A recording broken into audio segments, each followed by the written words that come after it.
Hey everybody, good morning, or for some, good afternoon. I know for us it's morning still, and welcome to another episode of Industry Chats by Affixify. I am your host, Jasmine Saliga. I'm the founder of Affixify as well. And we are doing a double feature this week. So I'm very excited. We had Alan Young from Infor on yesterday, and today we have Affixify partner and my new friend, Dhivy Jayaseelan with us. So Dhivy, welcome to the show. Great to be here, Jasmine. Thanks for doing this. Oh, I have been very excited. When you and I talked, gosh, it's been a few months now. We met through LinkedIn. Surprise, surprise. That's where I meet everybody.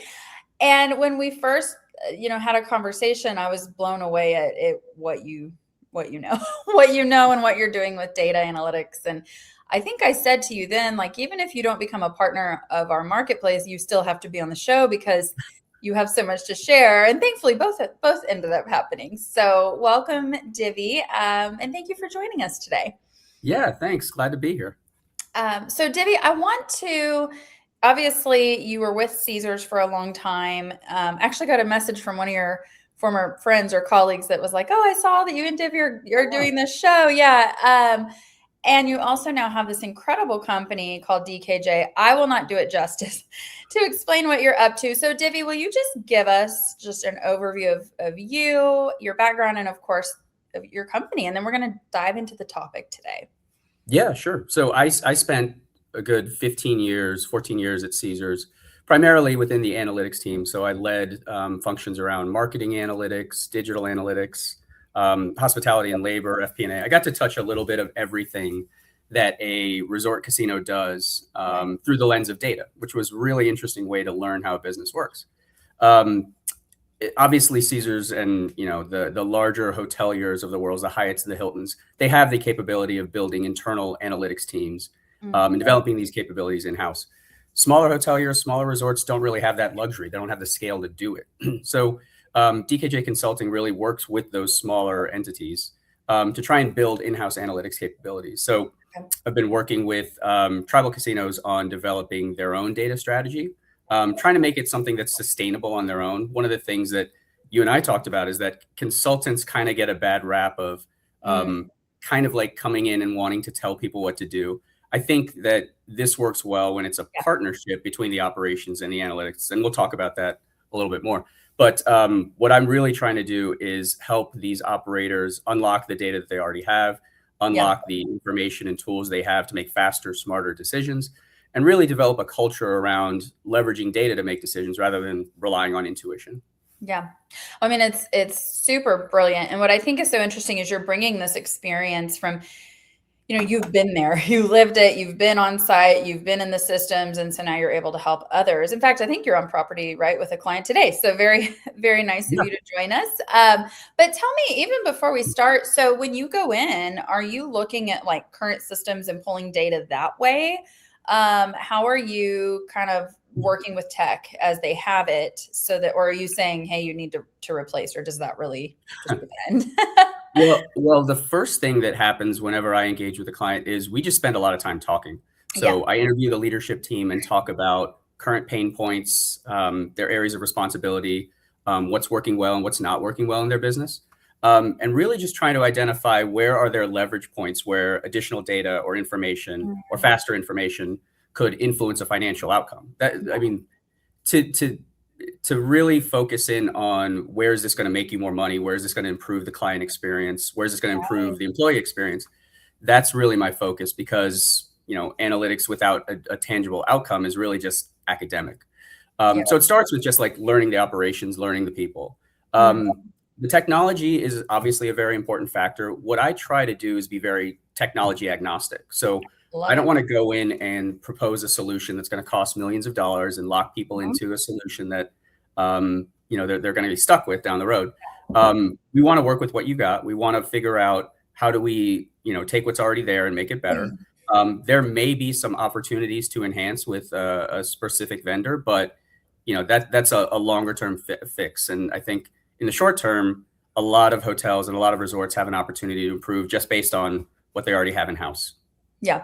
And I appreciate you saying that. Obviously, Affixify is agnostic. So to tech agnostic. So to be able to like identify with that is super helpful. And I shared with somebody yesterday, it's a large resort, and I said, they're looking for specific tech through Affixify, which I appreciate. And we went through that process, but I also shared, I know you have this other secondary system. Have you checked with them too? Because you already have it. You've already paid for it, and I mean, that's just part of, right, our commitment to being agnostic, is we want to be sure that we've covered every base. So I very much appreciate that. And I'm excited to dig in today about this like data-driven organization. So it's a different take on things.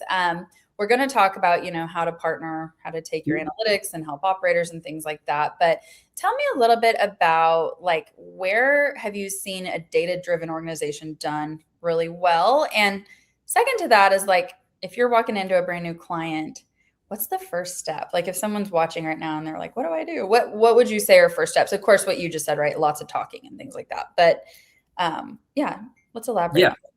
Yeah, I mean, well, if I go back to my experience at Caesars, I would say they're best in class in terms of their ability to leverage data and be able to, take something that works in one market and scale it out to lots of different markets. So I feel like that is the evolution of 15 years of having a centralized analytics function and figuring out, this works, this doesn't, and really refining their approach to not just how analysis is done, but how information is disseminated and how it's communicated. What I would do, for someone who was coming to me for the first time, obviously we spend a lot of time talking about, the current pain points, but in that process, I'm trying to figure out, where these people are currently in their data knowledge, their data literacy, and just kind of their journey of where they're going to be. Right.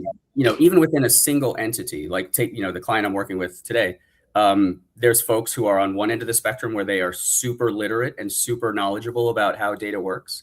And sometimes they're pushing me and like changing my thinking about how I want to approach something, which is fantastic. And then you got people who are a little more old school in their approach to doing things, which is, also valuable. Like their insights also, push the business forward. Sure. But the delivery of information is very different for those two people. So you've got to communicate in a language that really resonates with those folks. Well, I think you're saying something really interesting. This came up on yesterday's episode as well, of like, for some hotels, data is just, they see it as just like a notes field in the PMS that they're just, making notes. And I'm sure you're nodding. Do you find that more often than not, you're having to even kind of retrain the brain? Because when you just said, if data without, an outcome or a purpose is just academic, I thought that was brilliant, right? That makes so much sense. So do you find that you come in and you just have to educate on like, just because you store information does not make that usable data? Or how would you differentiate between, I just have a notes field in the PMS and like, no, we have actual data that's actionable and can drive revenue? Yeah.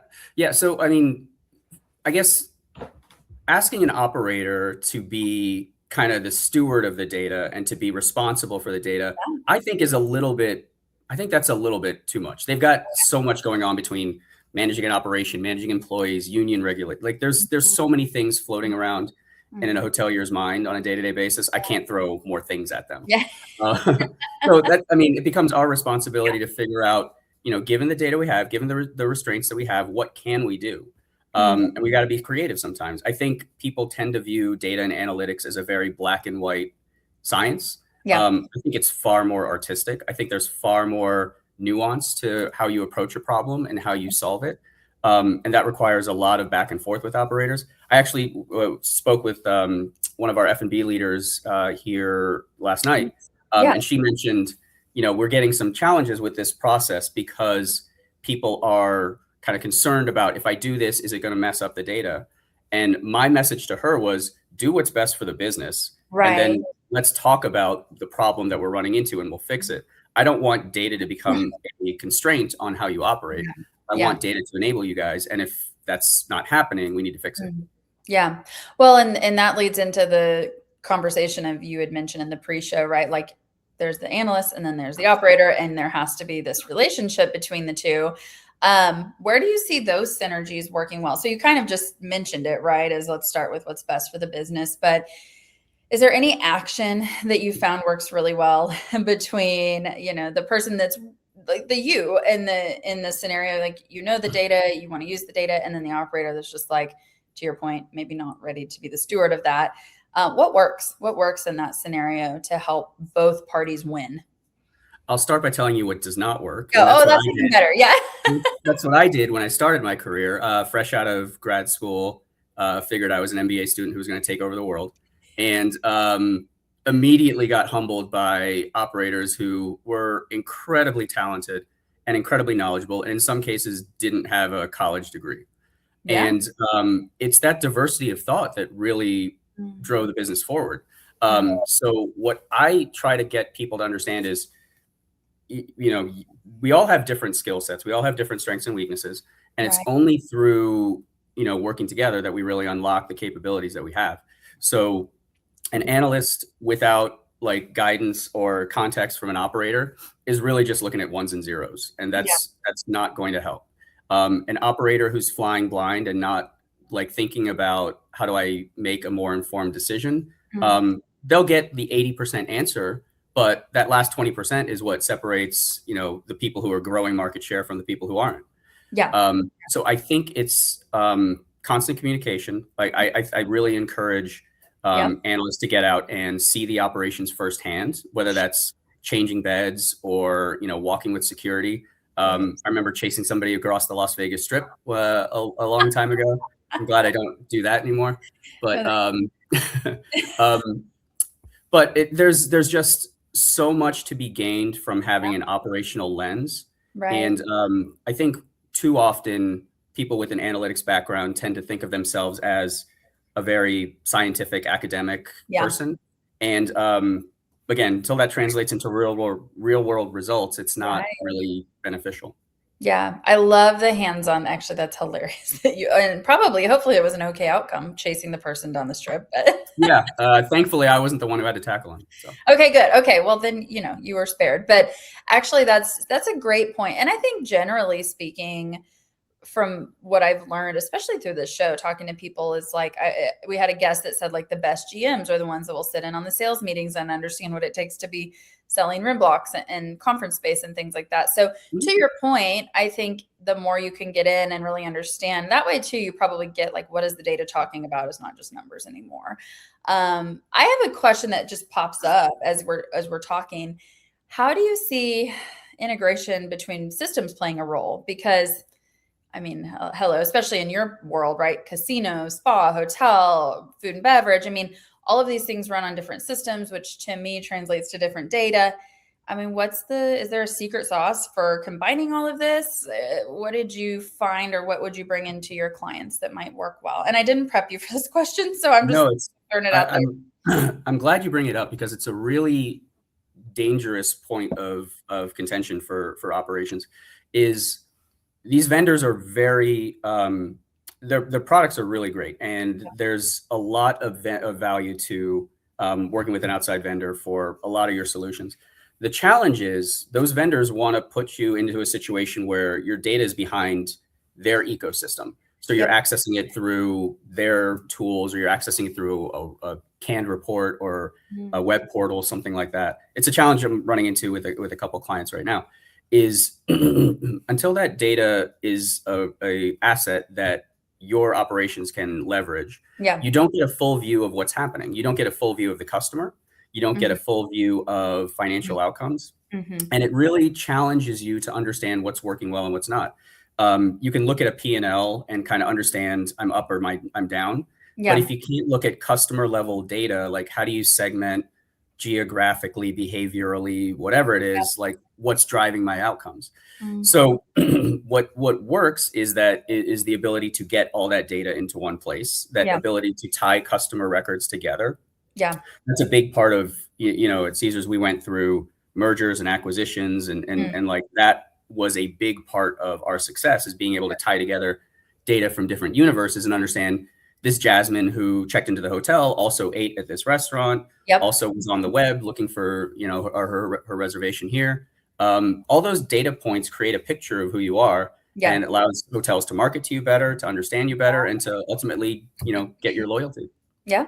Yeah. I think you have a really interesting point with every platform. And we actually, I mean, you're saying, I'm like, we're guilty of it too, because we talk a lot about like, we want to drive people to Affixify, we want to drive them to the platform, right? Because that's kind of what you do. But you have a very interesting point. And hospitality, as we know, is famous. It's famous for not being as integrated as we want it to be in many ways. So you do get kind of these silos of data, which is great because people like you can come in and help that. I just had a friend tell me they're, transitioning like a few properties, and all the properties are different brands. So each property is going to have its own data set, its own technology. And they were running into some challenges. So I can imagine that it is frustrating. You can obviously help solve those problems. You talk a lot about like the value and where can we drive revenue from data? Otherwise it's not valuable.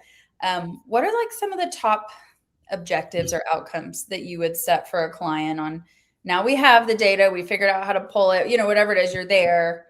What are we looking for out of that? I know loyalty and all of that, but do you have like some common objectives that you would recommend? Yeah, I mean, the two that come to mind right away are understanding the customer database and being smarter about labor. So the customer database is critical to me because you can figure out what's working and what's not from a programming standpoint. Obviously, sometimes the biggest challenge with doing that is understanding how am I going to measure success. Yep. So that could be you're benchmarking against, prior year, you're benchmarking against a different customer segment or a different geography. Sometimes the biggest challenge in running an analysis is just like finding that right benchmark to say, am I doing better or worse? Right. But by understanding your customer database, you're going to inform your marketing operations. You're going to inform your product offering. You're going to make some decisions that will ultimately really tailor your property to who's coming through the door. Yep. And then obviously labor, we have so many challenges from union regulations and just difficulties in hiring, given where the industry is right now.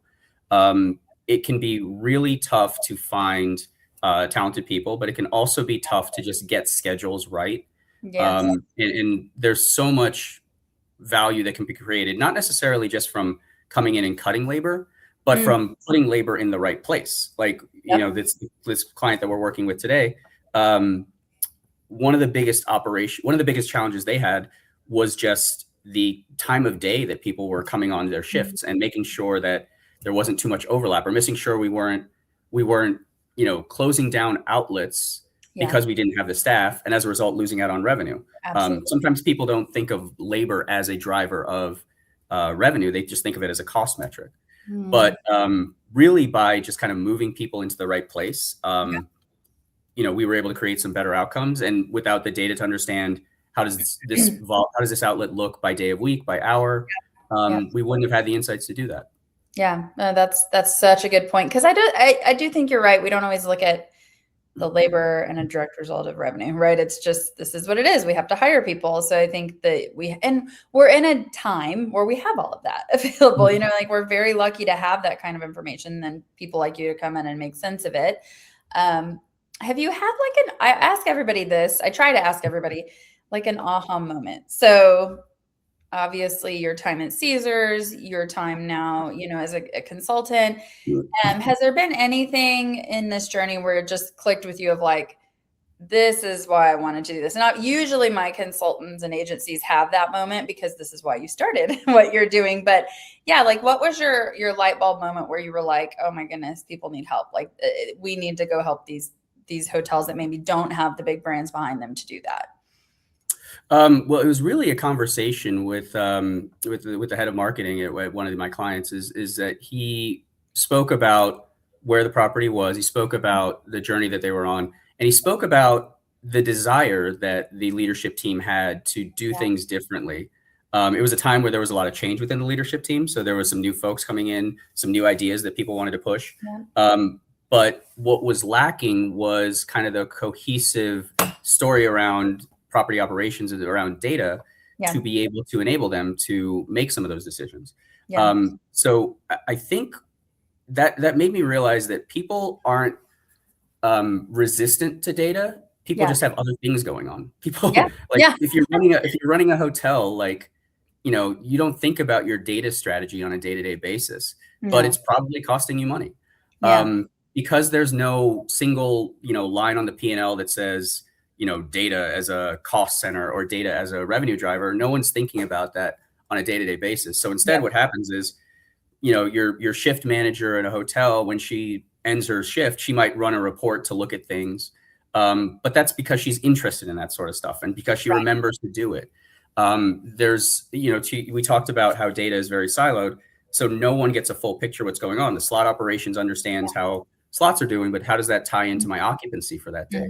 Or how does that affect, covers at my buffet or whatever it is? That full picture is something that people desire, people want to have. They just realize the uphill climb to be able to get to it is really intense. So that's where I'm able to come in and alleviate some of that pain. Yeah. I'm thinking we need to make a short out of what you just said about, it doesn't show up on the P&L, because people need to hear that. And it's this huge topic, clearly, because you have plenty of business, right? Like this is something people really need. And I appreciate you sharing your expertise with us. I feel like we could even have a whole other episode worth of data, no pun intended, but of conversation around data.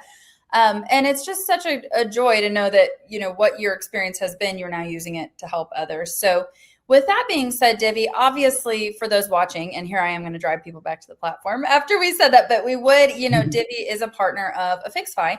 So if you want to connect with him there, you can find him under DKJ Consulting in our consulting category. But Dhivy, if someone's watching and they want to connect, they want to have a conversation, follow along, is LinkedIn the best place for that, or where else can they follow along and find you? Yeah, I think LinkedIn's a great platform. Affixify is a great platform to reach out to me. And I think that, I'm always open to conversations around just where people are, because more than anything, I'm trying to learn as much as I can about where people are and where data is going within this industry. So I think that, there's a lot to be gained from having a conversation with somebody, even if it's not going to result in a partnership, but just understanding where people are and understanding, maybe there's something I can share that is a quick fix for you, for one of your partners. But I love it. Okay, awesome. Well, Dhivy, thank you so much for joining us. For those watching, again, you can find Dhivy or DKJ on Affixify, follow along LinkedIn, and this will be on YouTube, so share with a friend later. And then we will be back next week with Amy Infante from GetGo and Gain Advisors, and we'll talk about commercial strategy. So, Dhivy, it was a joy to have you. Thank you so much for being with us, and we look forward to having you back later this year. I'll be chatting with you as well, Jasmine. Thanks so much. Thanks so much. All right, we'll see you all next week.